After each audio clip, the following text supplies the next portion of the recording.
মানবিক পুলিশ বৃষ্টির জেরে আটকে মাধ্যমিক পরীক্ষার্থীরা।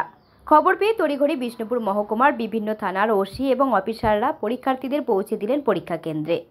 বাঁকুড়া জেলার বিষ্ণুপুর মহকুমা জুড়ে সকাল থেকে শুরু হয় বৃষ্টিপাত। বৃষ্টির জেরে বিভিন্ন প্রান্তে আটকে যায় মাধ্যমিক পরীক্ষার্থীরা।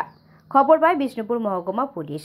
তড়িঘড়ি যেখানে যত মাধ্যমিক পরীক্ষার্থী আটকে যায় প্রত্যেককে পরীক্ষা কেন্দ্রে পৌঁছানোর ব্যবস্থা করে পুলিশ আধিকারিকরা।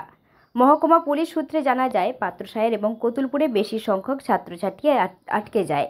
পাত্রসাহেরে শুরু হয় মুষলধারে বৃষ্টিপাত। বৃষ্টিতে ভিজে পুলিশ আধিকারিকরা পরীক্ষা কেন্দ্রে পৌঁছায় পরীক্ষার্থীদের। কতুলপুর কঙ্কেশ্বরী উচ্চ বিদ্যালয়ে মাধ্যমিক পরীক্ষা কেন্দ্র পড়েছে কয়েকজন ছাত্রছাত্রীর। নির্ধারিত সময়ে যখন পরীক্ষা দিতে রওনা হয় ওই ছাত্রছাত্রীরা, তখনই প্রবল বৃষ্টি শুরু হয় কতুলপুর ব্লক জুড়ে। পরীক্ষা কেন্দ্রে পৌঁছতে বাধাপ্রাপ্ত হয় ওই ছাত্রছাত্রীরা। তড়িঘড়ি কতুলপুর থানার ভারপ্রাপ্ত আধিকারিক নিজের গাড়ি করে আটকে থাকা পরীক্ষার্থীদের নিয়ে যায় পরীক্ষা কেন্দ্রে এবং তাদের নিরাপদে পরীক্ষা কেন্দ্রে পৌঁছে দেয়।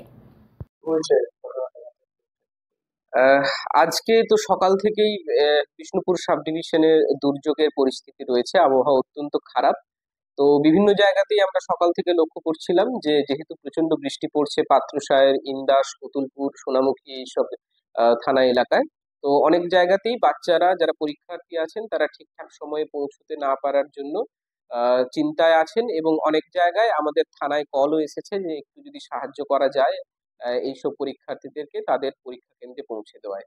তো আমাদের প্রত্যেকটা থানারই যে 8টি পেট্রোলিং গাড়িগুলো আছে সেগুলো এরিয়ায় মুভ করছিল তখন, এবং যেখান থেকে যতজনকে পারা গেছে যতটা সম্ভব আমরা চেষ্টা করেছি তাদেরকে পরীক্ষা কেন্দ্রে পৌঁছে পৌঁছে দিতে। পাত্রসাহেব থানায় বিশেষ করে এবং কতুলপুর থানায় সবচেয়ে ম্যাক্সিমাম নাম্বার অফ স্টুডেন্টসকে আমরা পরীক্ষা কেন্দ্রে পৌঁছে দিয়েছি।